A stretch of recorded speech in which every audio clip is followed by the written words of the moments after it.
Morning, কেমন আছো তোমরা সবাই? আশা করি ভালো আছো। আমিও ভালো আছি। আমি চলে এসেছি তোমাদের কাছে একটা নতুন ভিডিও নিয়ে। আশা করি তোমাদের ভিডিওটি ভালো লাগবে। তো চলো ভিডিওটি পুরো শেষ পর্যন্ত দেখো। আর এদিকে দেখতে পাচ্ছি সকালবেলা আমি কী শুরু করেছি। সকালবেলা সব কাজকর্ম সেরে খাওয়া দাওয়া সেরে আমি চলে এসেছি বিপত্তারিণীর সুতো তৈরি করতে। বিপত্তারিণী পুজো তোমরা তো সবাই জানো যে রিসেন্টলি বিপত্তারিণী পুজো হলো পরশুদিন। তাই সুতোটা পৌঁছতে ফাইনালি আজকে হলো। তো টাইমই পাচ্ছিল না মা সুতো নিয়ে আসার জন্য, তাই আজকে নিয়ে আসলো। তো আমি আগেই জলদি সুতো বাঁধতে শুরু করে দিচ্ছি, কারণ আমার হাতে যে সুতোটা ছিল সেই সুতোটা আমি কেটে ফেলেছি। আর আমি একটা সুতো শেষ হতে না হতে আরেকটা সুতো আমি প্রতি বছর চেঞ্জ করি, এটাই তো নিয়ম।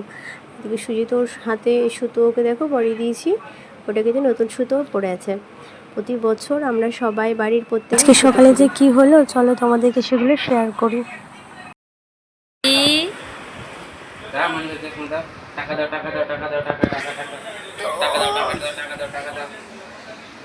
এই যে চশমা তুমি নিবা তুমি। তো আমার বাবু বেরিয়ে গেল বাইরে সুজিতের জন্য। সকাল থেকে তোমাদের কাছে আসতে পারিনি, কারণ বাবুর শরীরটা আজকে অন্য টাইপের খারাপ করছিল। কেন করছিল আমি তোমাদেরকে বলছি।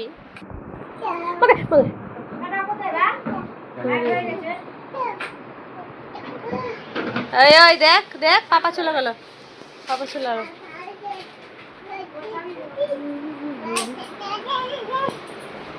চল চল চল যাবি চল।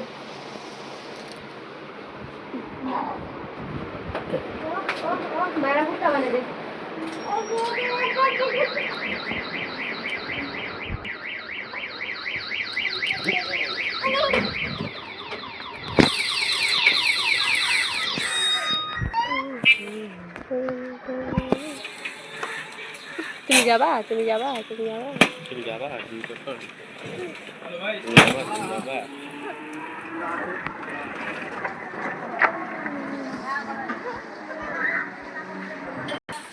Bye bye tata.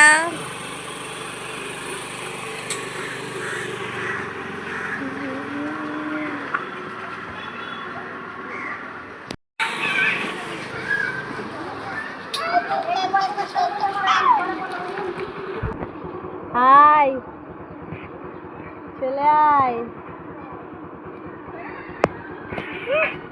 চলে আয়। আমি আসছি ওইও বলছে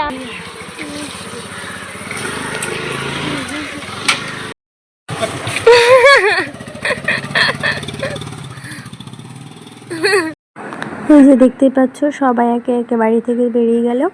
আর এইদিকে দেখতে পাচ্ছ অনেক ঝড় শুরু হয়ে গেছে, প্রচণ্ড মিষ্টি হাওয়া, খুব সুন্দর লাগছে আমাদেরকে। যেহেতু গরম পড়েছে, গরমের মাঝে মিষ্টি হাওয়া পেতে কার না ভালো লাগে, তাই না বলো? আর এইদিকে এসে দেখতে পাচ্ছ আকাশের অবস্থা, মনে হচ্ছে মানে কি বলবো, জানি না কার কার বাড়ির কাছে ঝড় হচ্ছে, কিন্তু আমার বাড়ির সামনে ঝড় হচ্ছে। এই ঝড়ের সাথে আমার ঝড়ের কাহিনী তোমাদের সাথে তুলে ধরছি। যে আমার ছেলে কোনো সময় ভালো থাকে না, জানি না ভগবান ওকে এরকম কেন দিয়েছে আমার সাথে। আমার ছেলেটা আজকে সকাল থেকে এমন ওর মানে কি বলবো তোমাদেরকে, এরকম পটি হচ্ছে যে মানে পটি হচ্ছে না, মানে তোমাদেরকে কি বলবো, একটা ছোট বাচ্চার যে কত যে কষ্ট মানে শুধুমাত্র সেই জানে যে পটি না হলে কত কষ্ট হয়। তার জন্য খুব কান্নাকাটি, না বসতে পারছি না উঠতে পারছি না, কারোর সাথে খেলছে না কিছু খাচ্ছে। মানে সকাল থেকে ওকে ওষুধের জন্য দৌড়াদৌড়ি করছি, কি ওষুধ খাওয়াবো, এদিক যাচ্ছি। সকাল 9টার সময় কোনো ডাক্তারের দোকান খোলে নেই, ফাইনালি একটা ডাক্তারের কাছে গেলাম, তো কোনো তো কাজ হলোই না। তো তারপরে আবার মা চলে গিয়েছিল, পর থেকে গিয়ে আবার মেডিসিন নিয়ে এসে বাচ্চা আমার কান্নাকাটি করছে, খুব ব্লিডিং বেরোচ্ছিল। আর কি বলবো তোমাদেরকে, নানা রকমের কাহিনী।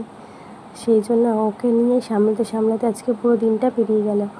তারপরে বিকেল হতেই সুজিত বাড়ি গেল, যেহেতু ওর একটা নার্সিংহোমে ডাইপার অর্ডার করেছিল বাবুর জন্য, সেই ডাইপারটা এসে সেটা নিতে গেল। তো নিয়ে আবার বললো এখানে আসবে না, বাড়িতে রেখে চলে আসবে, আর কয়েকটা লাগবে 4-5টার মতন, সেগুলো নিয়ে আসবে। আর এদিকে দেখতে পাচ্ছ 5 কিলো আটার মা তুলে রেখেছিলো সেগুলো আবার আমি বললাম ঢেলে দিই। তো ঢেলে মুখ হাত পা ধুয়ে ফ্রেশ হয়ে গেলাম।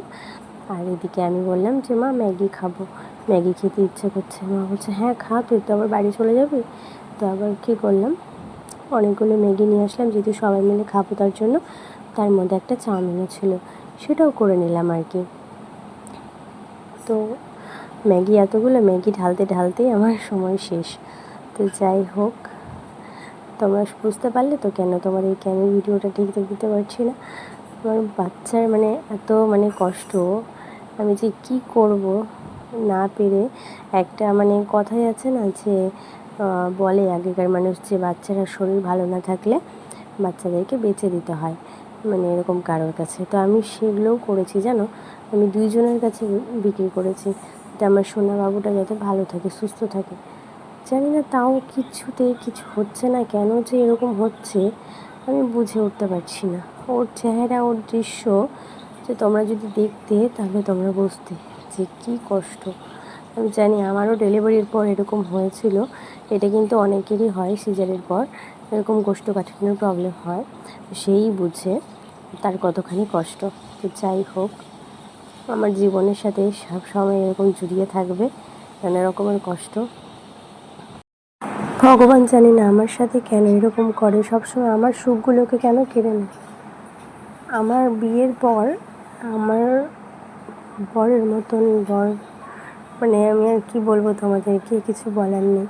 আমি সব দিক থেকে খুশি, কিন্তু আমাকে কেন নতুন করে একটা হঠাৎ করে অসুখ সৃষ্টি করে দিল আমার জীবনে, নতুন একটা আমার জীবনে ঝড় নেমে এলো।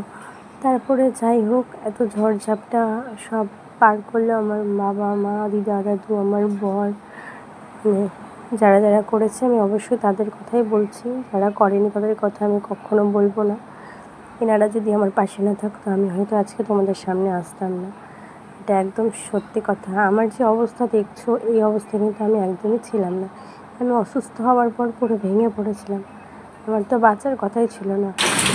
যাই হোক, এই যে বৃষ্টি দেখতে পাচ্ছি, বৃষ্টির মধ্যে মাকে পাঠিয়েছিলাম ডিম আনতে, কারণ চাউমিন তো ডিম খাওয়া হয় না, তাই জন্য ভালোই লাগে না। কী বলবো, তোমাদের সাথে কথা বলতে বলতে আমি পুরো ইমোশনাল হয়ে যাচ্ছি। আমার আগেকার সিচুয়েশান, আমার আগেকার কথা মনে পড়ে যাচ্ছে। তো এত কিছুর পর আমি সুস্থ হলাম, সুস্থ হওয়ার পর আমার ছেলে এলো আমার জীবনে। না ওকেও ভগবান যদি এরকমভাবে অসুস্থ হয় 2 দিন পর পর, এটা ওটা সেটা সবসময় যদি ওকে এরকম করে, তাহলে আমি কী নিয়ে বাঁচব। যাই হোক, তোমাদের সাথে আজকে অনেক কথাই বললাম। এরকম করতে করতে, গল্প করতে করতে, ভিডিও করতে করতে আমার চাউমিন রেডি হয়ে গেল।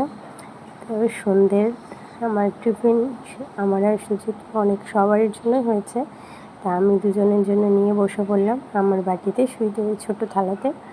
চলো, ভিডিওটি যদি তোমাদের একটু হলেও ভালো লাগে তাহলে প্লিজ আমার চ্যানেলটিকে সাবস্ক্রাইব করে দিও, আমার পাশে থেকো। ভিডিওটি ভালো লাগলে একটা লাইক করে দিও। তো চলো, আজকে এই পর্যন্তই। আমি চটজলদি চাউমিনটা কিনি, অনেক দিন পর বানালাম। বাড়িতে গিয়ে তো এসব খাওয়ার করার সুযোগ হয় না, বাড়ি তো বাড়ির মতনই, তাই না বলো? টাটা।